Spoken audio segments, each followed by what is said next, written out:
वपुकृशत्वं वदने प्रसन्नता नादस्फुटत्वं नयनेषु निर्मले अरोगाद् बिन्दुजयोग्निदीपनम्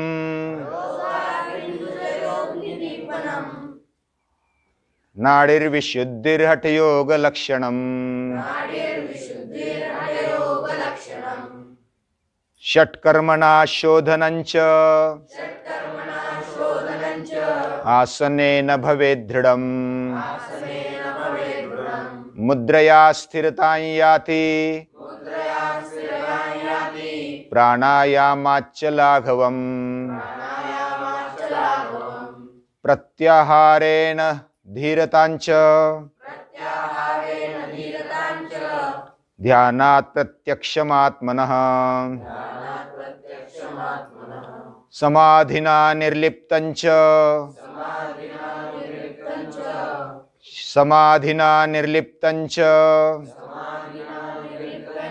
मुक्तिरेव न संशयः मुक्तिरेव न संशयः।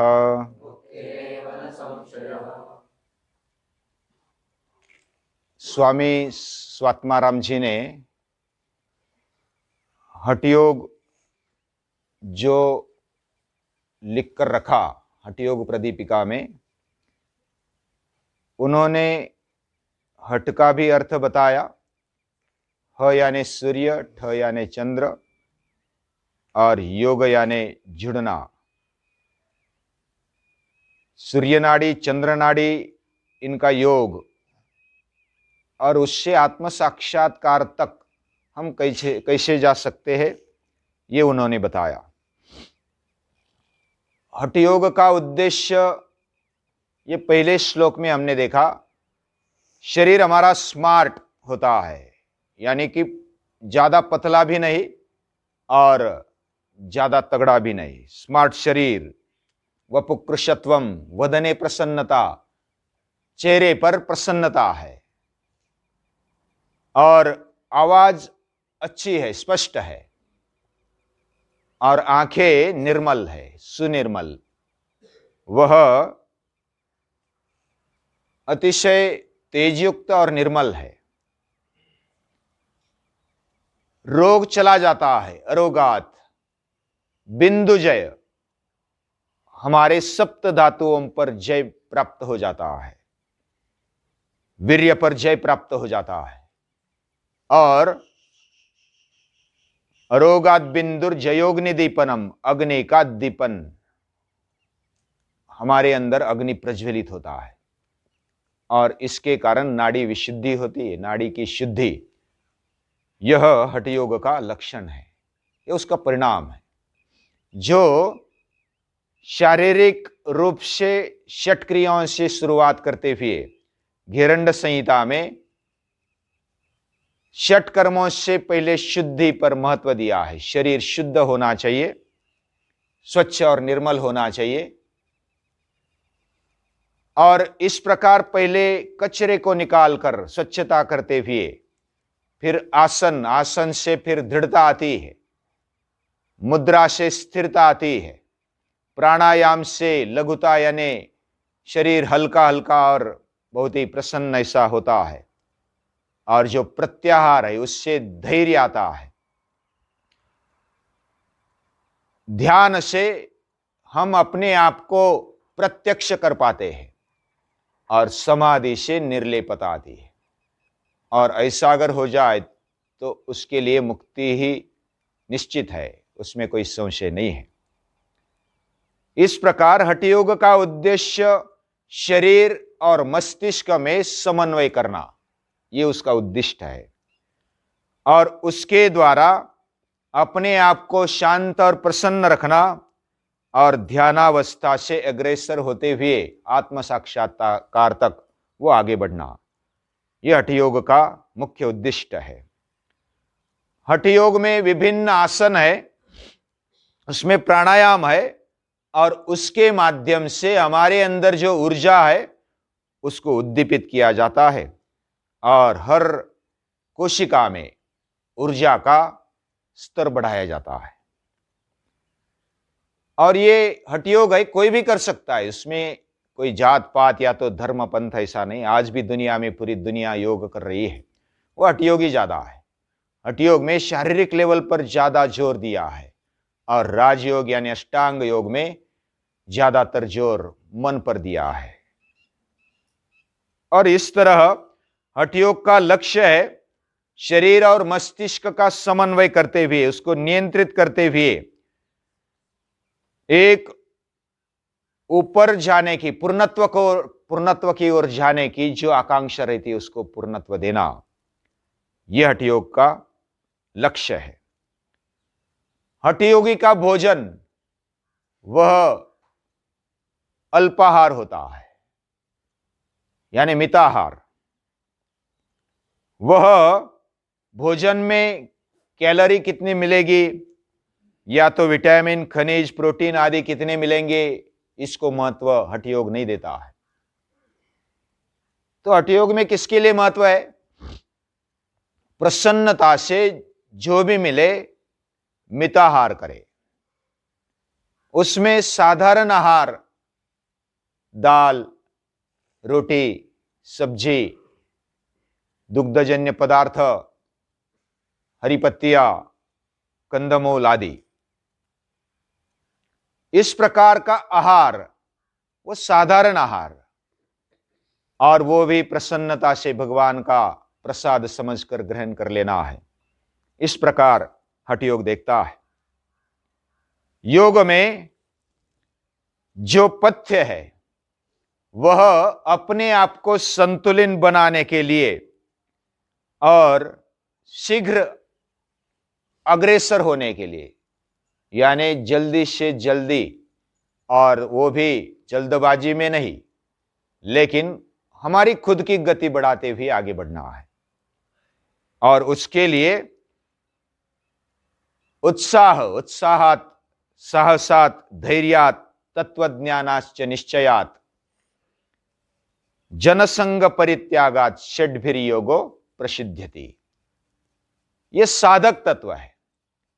हठयोग के लिए हमारे जीवन में ये बातें होनी चाहिए। उत्साह होना चाहिए, साहस होना चाहिए, धैर्य होना चाहिए, तत्वज्ञान, निश्चय और जनसंग परित्याग। जनसंग परित्याग का अर्थ है जो भी जरूरी है उस समय लोगों में मिलना, और जब एकांत की आवश्यकता है तो एकांत में रहना।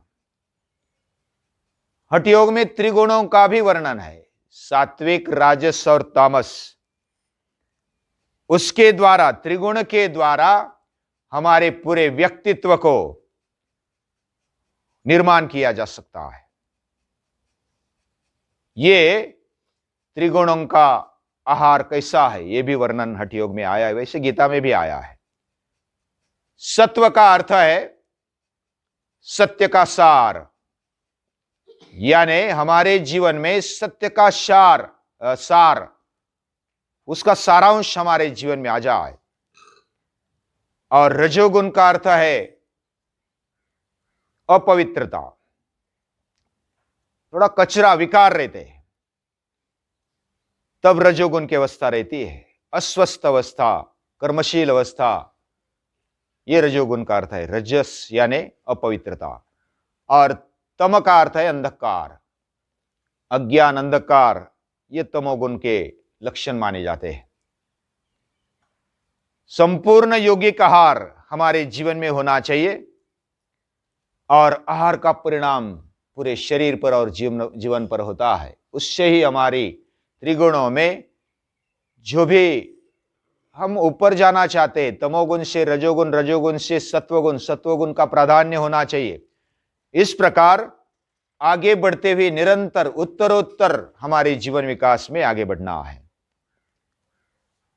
और केवल फिटनेस ही, यानी कि शारीरिक लेवल पर अपने आप को आगे बढ़ाना, इतना ही हठयोग का उद्देश्य नहीं है, परंतु महत्वपूर्ण बात तो यह है कि प्राण को और अंदर के तेज को संतुलित बनाते हुए, उसको बढ़ाते हुए कुंडलिनी का जागरण और आत्म साक्षात्कार की ओर जाना, यह हठयोग का उद्देश्य है।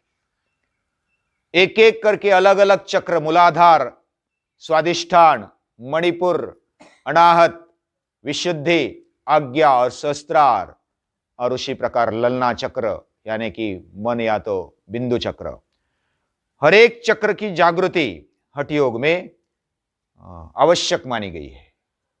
और उत्तरोत्तर ऊपर की ओर बढ़ते हुए अपने ऊर्जा को वह सहस्त्रार चक्र तक लेकर जाना और उसको भगवान के प्रति उसके चरणों में रख देना, हमारा खुद का समर्पण होना चाहिए। षट क्रियाओं से अंग की शुद्धि होती है, यानी कि पूरे शरीर की शुद्धि होती है, और शरीर शुद्धि के साथ साथ फिर योग को आगे बढ़ाते हुए समाधि तक जाना, यह हठ योग का उद्दिष्ट है। हठ योग का लक्ष्य संपूर्ण शरीर ऊर्जा से संतुलित करना है और संचारित करना है, और इसके द्वारा आध्यात्मिक लक्ष्यों को प्राप्त करना, यह हठ योग का उद्दिष्ट है, लक्ष्य है। उसमें मुद्रा और बंध ये महत्वपूर्ण काम करते हैं। आसन और प्राणायाम से भी उच्च स्थान मुद्रा और बंध को दिया गया है। मुद्रया स्थिरता याति, और ध्यान को योग के सभी अंगों में, सभी रूपों में, आध्यात्मिक शाखाओं में भी, सभी आध्यात्मिक शाखाओं में सर्वोच्च स्थान ध्यान को दिया गया है, मेडिटेशन, और यह महत्वपूर्ण माना है। और उसके लिए नादानुसंधान यानी कि अनाहत नाद, अनाहत नाद को सुनने की तमन्ना, उसकी आकांक्षा जीवन में होनी चाहिए, और उसके द्वारा संपूर्ण शरीर में उसको सुनना, जैसे हृदय में या तो सहस्त्रार चक्र में अनाहत नाद को सुनना, वैसे हर कोशिका में उसको सुनने का प्रयास, यह नादानुसंधान है। और इसके द्वारा आत्म साक्षात्कार की ओर बढ़ा जा सकता है। और इसका उल्लेख, हठ योग का उल्लेख श्रीमद् भगवद गीता में भी है। श्रीमद् भगवद गीता में हठ योग का नाम नहीं आया है, लेकिन अलग अलग प्रकार से शरीर को, अपने जीवन को कैसे सुदृढ़ बनाए रखे, उसमें शरीर को कैसे व्यायाम से और मेहनत से आगे बढ़ाए, उसमें अतिरेक न करे, युक्ताहार विहारस्य युक्त चेष्टस्य कर्मसु युक्त स्वप्नावबोधस्य योगो भवति दुःखा। उसी प्रकार आहार कैसा होना चाहिए, विहार कैसा होना चाहिए, तीन गुणों को कैसे हमें कब्जे में करना है, एक एक गुण को कैसे हमारे जीवन में लाना है, किसकी क्या प्रवृत्ति होती है, किसका क्या लाभ होता है, क्या परिणाम होता है, ये बहुत सारी बातें, हमारे जीवन आवश्यक बातें श्रीमद् भगवद गीता में भी बताई। और हमें लायक बनाने के लिए, पात्र बनाने के लिए यह हठ योग प्रयत्न करता है। और श्रीमद् भगवद गीता भी, ये माता मानते हम, गीता को माता मानते हैं।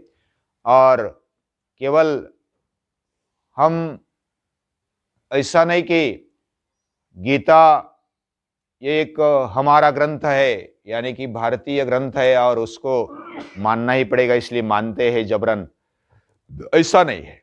ये अभ्यास करेंगे तो पूरी दुनिया के लोगों को, जो भी मनुष्य है, उसके लिए पात्रता बनाने के लिए, अंतिम पूर्णत्व तक जाने के लिए श्रीमद् भगवद गीता मदद रूप है।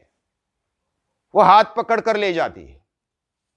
उसमें जो भी सोया हुआ है उसको भी जगाने की शक्ति, हर एक को मार्गदर्शन श्रीमद् भगवद गीता में मिलता है। जो भी जिस स्टेज पर है, उधर से अगर वो समर्पण भाव से आगे बढ़ता है, प्रयत्न करता है, तो उसको मदद करने के लिए श्रीमद् भगवद गीता माता तैयार है।